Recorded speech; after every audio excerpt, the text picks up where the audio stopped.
Good afternoon. Today we are reading The Three Snowbears by Jan Brett.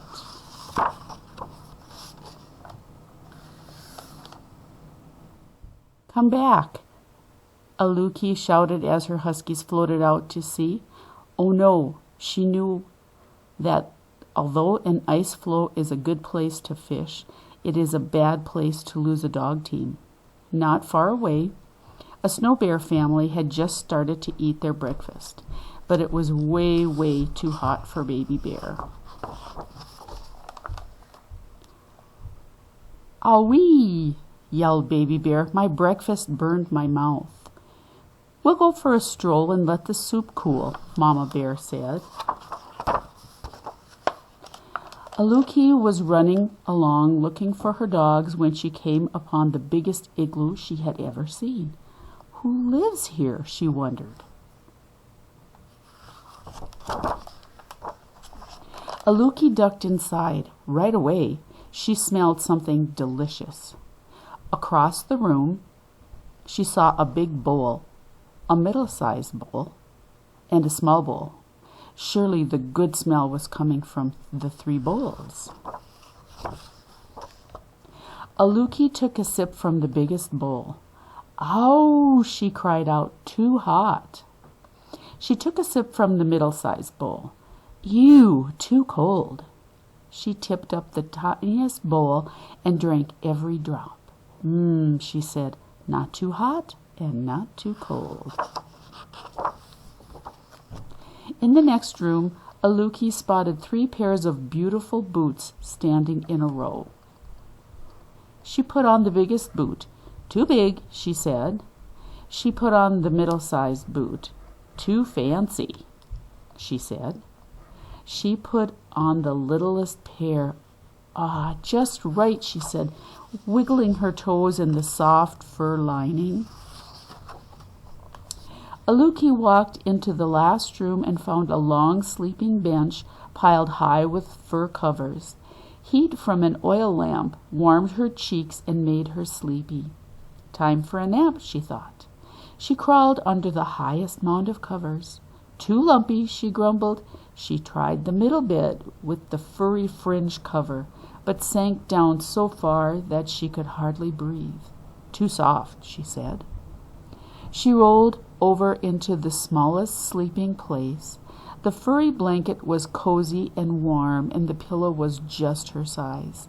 "Just right," Aluki murmured, and was asleep before she could take her boots off.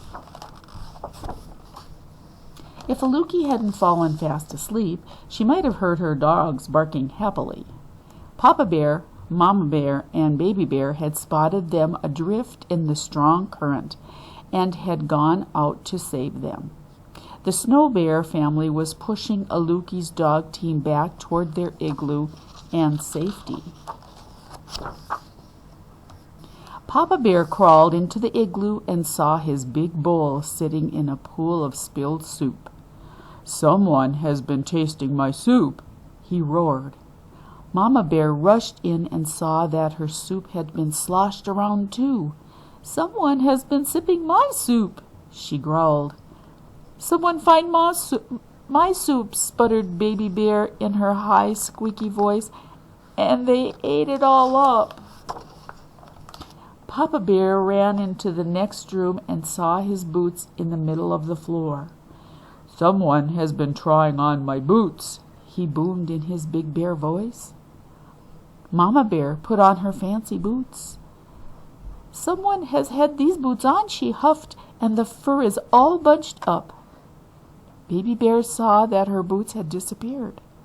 "Someone has taken my boots and left behind these not as good ones," she wailed. The bears ran into their bedroom. "Someone has been sleeping in my bed," Papa Bear bellowed. "Someone has been sleeping in my bed too," Mama Bear cried. Baby Bear peeked at her little bed and squeaked. "Someone has been sleeping in my bed, and here she is."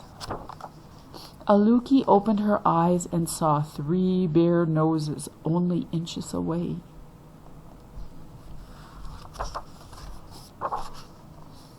She hopped out of bed and dove between Papa Bear's huge furry legs. Quicker than a seal, Aluki ran from room to room until she burst outside. Her huskies bounced around, barking and smiling their doggy grins. Aluki and her dogs flew over the frozen ice, dodging ridges and cracks. She looked back to wave a thank you to the Snowbears. She couldn't see them, but she heard a big gruff voice, a middle-sized voice, and a high squeaky voice calling to her. Bye-bye, bye-bye, bye-bye. The end.